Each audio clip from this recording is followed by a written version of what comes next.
مکہ شریف میں ایک شخص رہا کرتا تھا جو کہ بہت زیادہ غریب تھا۔ اتنا غریب تھا کہ ایک ٹائم کا جب کھانا بنتا تھا دوسرے ٹائم پتہ نہیں کیا بنے گا یا نہیں بنے گا۔ کام کرنے جاتا کوئی کام پہ نہیں رکھتا تھا، اس لیے کہ تھوڑا عمر زیادہ ہو چکی تھی۔ اس کی بیوی تھی، دو اس کی بیٹیاں تھیں اور وہ لوگ رہا کرتے تھے۔ تو ایک دن کیا ہوا کہ گھر میں بہت اداس بیٹھا ہوا تھا، بہت زیادہ اداس تھا، لیکن نیک بہت تھا۔ اللہ رب العزت سے امید اسے لگی ہوئی تھی، نا امید ہونے والا نہیں تھا۔ وہ اللہ رب العزت کی رضا پہ خوش تھا۔ اتنا زیادہ غریب ہونے کے باوجود اللہ کی رضا پر خوش تھا۔ وہ جو اللہ کی رضا پر خوش رہتا ہے، اللہ کی رضا پر راضی رہتا ہے، تو اللہ تعالیٰ اسے بہت زیادہ نوازتا ہے۔ اللہ تعالیٰ اسے بہت زیادہ عطا فرماتا ہے، اتنا زیادہ عطا فرماتا ہے، اتنا زیادہ نوازتا ہے کہ اس کے دامن چھوٹے پڑ جاتے ہیں۔ اللہ رب العزت کی رضا پر راضی رہے۔ اللہ تعالیٰ آزمائشیں بھی ڈال دیتا ہے، لیکن آج ہم لوگ پر تھوڑی سی مصیبت آتی ہے، ہم نہ جانے کیا سے کیا بکنے لگتے ہیں، زبان سے کیا غلط جملے بول دیتے ہیں۔ اللہ تعالیٰ ہمیں ہدایت کی توفیق عطا فرمائے۔ وہ کیا ہے نا، بہت زیادہ غریب ہونے کے باوجود، بھوکے رہنے کے باوجود بھی اللہ کا شکر ادا کرتا، نماز پڑھتا تو اللہ کا شکر ادا کرتا، کھانا کھاتا تب اللہ کا شکر ادا کرتا، اور اللہ کی دی ہوئی نعمتوں پر وہ اللہ کا شکر ادا کرتا اور کہتا میں غریب ہوں تو کیا ہوا، گھر پر کھانا نہیں ہے تو کیا ہوا، بیوی بچے بھوکے مر رہے ہیں تو کیا ہوا، اللہ تعالیٰ نے جو نعمتیں ہمیں دی ہیں اس پر ہی وہ اس کا شکر ادا کرتا تھا۔ اللہ تعالیٰ نے جو اسے نعمتیں دی تھی، ہاتھ دیے تھے، پیر دیے تھے، اس کی آنکھیں سلامت تھی، تو اللہ تعالیٰ کا شکر ادا کرتا تھا کہ یا اللہ تو نے مجھے صحیح و سالم بنایا ہے، میں جتنا تیرا شکر ادا کروں وہ میرے لیے کم ہے، اس لیے کہ میں نے بہت لوگوں کو دیکھا ہے کسی کے پیر نہیں ہے، کسی کے ہاتھ نہیں ہے، کسی کی آنکھ نہیں ہے، یعنی وہ نابینا ہے، اس سے آنکھوں سے نظر نہیں آتا، تو اللہ کا شکر ادا کرتا اور خوش رہتا۔ اب ایک دن کیا ہوا کہ نہ دوپہر میں اس کے یہاں کھانا بنا نہ شام کو کھانا بنا۔ گھر کے جو لوگ تھے بہت زیادہ پریشان ہوئے کیونکہ بھوک بہت تیزی کے ساتھ لگی تھی۔ تو اس کی بیوی اس کے پاس آئی اور کہنے لگی کہ دیکھیے اتنے دن ہم لوگ بھوکے کیسے رہ سکتے ہیں، بچیاں ہیں ہم تو برداشت کر سکتے ہیں، لیکن جو بچیاں ہیں، یہ چھوٹی چھوٹی بچیاں ہیں، یہ کیسے برداشت کر سکتی ہیں، یہ کیسے بھوکی رہ سکتی ہیں، آپ کچھ تو کیجئے، آپ جائیے گھر سے باہر اور کچھ نہ کچھ تو کر کے لائیے تاکہ بچیوں کے پیٹ بھر جائیں، بچیوں کو کھانا کھلا دیں۔ تو یہ گھر سے نکل گیا اور مکے کی گلیوں میں ٹہلنے لگا، اداس تھا، کام کوئی ملا نہیں، پیسے کیسے کماتا اور گھر پہ کیسے کھانا لے جاتا، یہی سب سوچ رہا تھا۔ ایک دیوار سے ٹیک لگا کر بیٹھ گیا اور وہ یہی سب سوچ رہا تھا کہ اتنی زیادہ غریبی ہے اور گھر والے بھوکے ہیں، کیا کریں، کہاں سے پیسے کمائیں، یہی ساری باتیں اس کے ذہن میں چل رہی تھی۔ وہ ہاتھوں میں مٹی اٹھاتا اور پھر ڈالتا، پھر اٹھاتا پھر ڈالتا، یہی سب سوچ رہا تھا کہ اچانک اس کا ہاتھ جو تھا ایک تھیلی سے ٹکرایا، وہیں پر اسی مٹی میں ایک تھیلی دبی ہوئی تھی، اسی تھیلی سے اس کا ہاتھ ٹکرایا۔ تو اس نے ہاتھ کو کھینچا کہ شاید کہ کوئی کیڑا نہ ہو، کوئی چیز نہ ہو جو کاٹ لے، تو پھر اس نے ہاتھ لگایا تو اندر وہ تھیلی نظر آئی، ہاتھ سے تھیلی ٹچ ہوئی، اس نے تھیلی کو اٹھا لیا اور اس تھیلی کے اندر دینار تھے۔ بے خوش ہو گیا کہ ارے میرے پاس تو ابھی پیسے نہیں تھے، میں مجبور تھا، گھر والے بھوکے بھی ہیں، میں غریب بھی ہوں، کتنا اچھا ہوا میرے ساتھ کہ مجھے یہ تھیلی مل گئی اور اس میں جو دینار ہیں ان کو میں خرچ کروں گا، گھر پہ کھانا لے جاؤں گا، ایسا کروں گا ویسا کروں گا۔ لیکن ایک دم اسے خیال آیا کہ نہیں، یہ کسی دوسرے کی امانت ہے، اس میں ہم خیانت نہیں کر سکتے، اس کو ہم گھر پہ نہیں لے جا سکتے، اس پیسے سے ہم کھانا نہیں خرید سکتے، یہ کسی دوسرے کی امانت ہے۔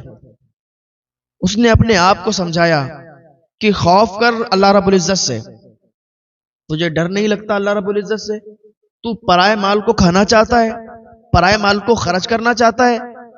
یہ اللہ رب العزت کی رضا کے لیے اس نے اس پیسے کو خرچ نہیں کیا کہ اگر اس پیسے کو خرچ کریں گے تو گناہ پڑے گا، کیونکہ کسی دوسرے کا مال ہے، یہ اسے ہمیں واپس کرنا ہے، کیونکہ جس کا یہ مال ہے وہ بھی ڈھونڈتا ہوگا۔ اس نے اس تھیلی کو اپنے پاس رکھا اور چپکے سے گھر کے اندر گھسا، تو اس کی بیوی نے دیکھ لیا اور کہا سنیے سنیے سنیے، کہاں جا رہے ہیں اور آپ اتنا ڈرے ہوئے کیوں ہیں، اتنا چپکے چپکے سے اندر کیوں جا رہے تھے؟ اس نے کہا کوئی بات نہیں، بس ایسے ہی جا رہے تھے۔ کہا نہیں، کوئی بات تو ہے جو آپ چھپا رہے ہیں، مجھے بتائیے۔ تو کہا نہیں نہیں کوئی بات نہیں ہے، تم مت پوچھو۔ کہا نہیں بتائیے، ابھی تک آپ نے کوئی بات مجھ سے چھپائی نہیں ہے، اب آپ بتائیے کوئی بات ضرور چھپا رہے ہیں آپ۔ اس نے کہا دیکھو ایسا ایسا معاملہ ہے، ہمیں ایک تھیلی ملی ہے جس میں کچھ دینار ہیں، اور کافی زیادہ دینار ہیں، تقریباً 1000 کے آس پاس دینار ہیں۔ تو اب ہم اس میں سے ایک بھی دینار خرچ نہیں کریں گے، اس لیے کہ یہ کسی دوسرے کی امانت ہے۔ بی بی نے کہا دیکھو ایسا ہے، ہم لوگوں کا صبر جو ہے نا وہ ختم ہو چکا ہے، ہم بہت زیادہ صبر کر چکے ہیں، ہم کئی دن سے بھوکے ہیں، مکمل کھانا نہیں کھاتے ہیں، ایک ٹائم کھانا بنتا ہے، دوسرے ٹائم کا پتہ نہیں کیا بنے گا، بنے گا نہیں بنے گا، تھوڑا سا کھانا کھاتے ہیں، اسی پر صبر کر رہے ہیں نا۔ آج تو پورے دن سے کھانا نہیں بنا، بچیاں بھوکی ہیں، ہم سب بھوکے ہیں، آپ بھی بھوکے ہیں، آپ ابھی بھی صبر کر رہے ہیں، آپ ابھی بھی کہہ رہے ہیں کہ اس تھیلی سے آپ کوئی دینار خرچ نہیں کریں گے۔ ارے یہ تھیلی آپ کو ملی ہے، آپ اس تھیلی سے دینار نکالیں اور کھانا لائیں، جا کے جو ضرورت کے سامان ہے وہ لائیں، جا کے یہ اپنے پاس رکھیں، اس کو ہم لوگ خرچ کریں گے۔ اس نے کہا پاگل ہو گئی ہو، یہ کسی دوسرے کا مال ہے، تمہیں خوف نہیں ہے، تمہیں ڈر نہیں ہے اللہ کا؟ یہ کسی دوسرے کا مال ہم اگر خرچ کریں گے تو ہم سے حساب نہیں ہوگا، اس کا ہم سے پوچھا نہیں جائے گا۔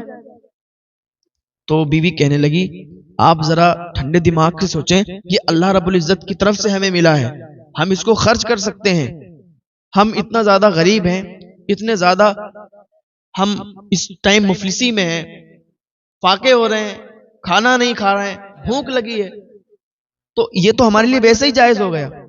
اس نے کہا نہیں، ہم بھوکے رہ لیں گے لیکن کسی کی امانت میں خیانت نہیں کریں گے۔ بیوی نے کہا نہیں مجھے تھیلی دو۔ اس نے کہا نہیں، یہ تھیلی تجھے نہیں دوں گا، اس لیے کہ اس امانت میں خیانت نہیں کروں گا، اللہ رب العزت کو منہ دکھانا ہے، ہم بھوکے مر جائیں گے لیکن کسی دوسرے کا مال نہیں کھائیں گے، اب اس کو ہم واپس کرنے کے لیے جائیں گے۔ وہ شخص تھا، وہ حرم شریف میں آ گیا، اس نے ایک شخص کو اعلان کرتے ہوئے دیکھا، وہ اپنی اسی گمی ہوئی تھیلی کا اعلان کر رہا تھا کہ میری تھیلی گم گئی ہے، جس کو ملے وہ مجھے دے دے۔ یہ شخص جس کو تھیلی ملی تھی، یہ اس کے پاس جاتا ہے، اس کے کان میں کہتا ہے بھائی آپ اس طریقے سے اعلان کرتے ہو، اس طریقے سے کون آپ کو دے گا؟ اگر آپ ایسا اعلان کرو کہ جس کو تھیلی ملی ہے وہ تھیلی واپس کر دے، ہم اسے 100 دینار دیں گے، تو اس طریقے سے تمہاری تھیلی ہو سکتا ہے کسی نیک آدمی کو مل گئی ہو، کسی اللہ والے کو مل گئی ہو، اللہ سے خوف رکھنے والے کو مل گئی ہو، وہ آپ کو واپس کر دے گا۔ یہ سوچ رہا تھا کہ اس طریقے سے اگر یہ پیسے دے دے گا اور اس طریقے سے اگر پیسے مل جائیں گے تو یہ پیسے بھی جائز ہو جائیں گے اور ہمارا خرچ بھی نکل آئے گا۔ ڈائریکٹ تو بتا نہیں سکتا تھا۔ اس نے کہا نہیں، اس طریقے سے میں تو نہیں کروں گا، میں ہرگز اسے 100 دینار نہیں دوں گا، میں نے اپنی وہ تھیلی اللہ رب العزت کے سپرد کر دی، اللہ تعالیٰ پر مجھے بھروسہ ہے، اللہ تعالیٰ وہ مجھے تھیلی دلوائے گا، مجھے اللہ پر یقین ہے، وہ تھیلی مجھے ملے گی، میں نے اپنا حال اپنا سارا کچھ اللہ پر چھوڑ رکھا ہے۔ اس نے کہا اچھا۔ دوسرا دن ہوا، پھر حرم شریف میں گیا، پھر وہی شخص اعلان لگا رہا تھا، تو اس نے پھر جا کے کہا کان میں کہ بھائی ایسا کرو، آپ 10 دینار کا اعلان کر دو، کوئی اللہ سے ڈرنے والا ہوگا وہ آپ کو تھیلی واپس کر دے گا، 10 دینار لے کے چلا جائے گا۔ اس نے کہا نہیں بھائی، میں نے اپنا سارا معاملہ اللہ پر چھوڑ دیا ہے، اللہ تعالیٰ چاہے گا تو تھیلی مل جائے گی۔ تو یہ گھر پہ پھر چلا آیا، بیوی سے کہا کہ ایسا ایسا معاملہ ہے۔ بیوی کہنے لگی آپ اتنا سوچتے ہو، آپ کو سمجھانا ہی بیکار ہے، آپ کو تھیلی ملی، آپ خرچ کرو نا، تم کیوں بار بار وہاں جا رہے ہو، کیوں اس سے پوچھ رہے ہو؟ آپ ان معاملوں میں تھوڑا زیادہ ہی سوچتے ہیں، آپ اتنا مت سوچو، اس تھیلی کو کھولو، اس میں جتنے بھی دینار ہیں ان کو اپنے پاس رکھو اور خرچ کرو، کوئی ضرورت نہیں دینے کی۔ اس نے کہا چپ کر، کیسی باتیں کر رہی ہے، میں تجھ سے صلاح مشورہ لے رہا ہوں، میرا صلاح اور مشورہ لینا ہی تجھ سے غلط ہے۔ پھر وہ وہاں سے چلے اور حرم شریف آئے، پھر وہی اعلان کر رہا تھا کہ جس کو تھیلی ملی ہو وہ مجھے واپس کر دے، اللہ تعالیٰ اس پر اپنا رحم و کرم فرمائے گا۔ تو وہ شخص آ کے پھر کہتا ہے کہ بھائی اگر آپ 100 یا 10 کا اعلان نہیں کر رہے تو 1 دینار کا اعلان کر دو، ہو سکتا ہے اس کے بچے بھوکے ہوں، ہو سکتا ہے وہ غریب ہو اور وہ اللہ سے ڈرنے والا ہو، وہ 1 دینار لے کے اپنے بچوں کو کھانا کھلا دے گا اور آپ کو تھیلی واپس کر دے گا۔ اس نے کہا نہیں بھائی نہیں میاں، کیسی باتیں کر رہے ہو آپ، میں 1 روپیہ بھی نہیں دوں گا اسے، 1 دینار بھی نہیں دوں گا، میں اپنا سارا معاملہ میں نے اللہ پر چھوڑ رکھا ہے، میرے اللہ پر مجھے یقین ہے، مجھے بھروسہ ہے، کہ تھیلی مجھے مل جائے گی. تو اس شخص نے کہا سنو بھائی ٹھیک ہے میرے پاس تھیلی ہے آپ کی امانت میرے پاس ہے, میں نے اس میں خیانت نہیں کی, میں اللہ کے عذاب سے ڈرتا ہوں, میں نے آپ کی امانت میں خیانت نہیں کی, آپ میرے گھر چلے آپ کو میں تھیلی آپ کی واپس کر دوں گا. وہ شخص اسے اپنے گھر پہ لایا, لانے کے بعد تھیلی اس کے سپرد کر دی, اس کے حوالے کر دی, کہا دیکھو یہی تھیلی ہے, کہاں یہی تھیلی ہے. اس نے تھیلی لی اور واپس چلا گیا. اب اس کی بیوی اسے سنانے لگی کہ بس چلا گیا واپس, اور دو تھیلی, ارے یہی سوچتا کہ کچھ دینار اس میں سے نکال کے تمہیں دے دیتے, لیکن نہیں, اس نے تو تھیلی لی اور چلا گیا. آپ بہت دینداتا بن رہے تھے, آپ نے سارے کے سارے دینار اسے واپس کر دیے, اب رہو غریب, اب کرو فاقے, کہاں سے لاؤ گے کھانا, کہاں سے بچوں کا پیٹ بھرو گے. ابھی کہہ رہی تھی کہ وہ شخص واپس آیا, وہ شخص واپس آ کے اور کہنے لگا میرے بھائی اس تھیلی کے اس میں جو دینار ہیں ان کے حقدار آپ ہیں, آپ انہیں رکھیں. رکھنے کے بعد وہ چلا گیا. اب تو یہ بہت خوش ہو گیا اور پھر اس نے اپنی بیوی سے کہا کہ دیکھو صبر کا پھل یہ ہوتا ہے, اگر آپ صبر کریں تو واقعی کہنے والوں نے صحیح کہا ہے کہ صبر کا پھل میٹھا ہوتا ہے. میں اللہ کی رضا پر راضی رہا, میں چاہتا اس میں سے خرچ کر سکتا تھا, میں چاہتا اس میں سے بچوں کو کھانا کھلا سکتا تھا, میں چاہتا اس میں سے کچھ دینار لے سکتا تھا, لیکن نہیں, میں اللہ کی رضا پر راضی رہا, میں نے اس کی امانت میں خیانت نہیں کی, میں نے اس کا پیسہ اسے واپس لوٹایا. اتنی غریبی کے اتنے فاقے کے حالت میں بھی میں نے اس کا پیسہ سارا کا سارا لوٹا دیا. تو اللہ رب العزت نے یہ صبر کا پھل عطا کیا ہے کہ اس نے سارے کے سارے پیسے سارے کے سارے دینار ہمیں دے دیے. تو انسان کو چاہیے کہ اللہ رب العزت کی رضا پر راضی رہے, ہر کام اللہ رب العزت کی رضا کے لیے کرے. اگر ہر کام اللہ رب العزت کی رضا کے لیے کرے گا تو اللہ تعالیٰ اسے اتنا نوازے گا اس کے دامن چھوٹے پڑ جائیں گے. بھروسہ اللہ رب العزت پر رکھیں.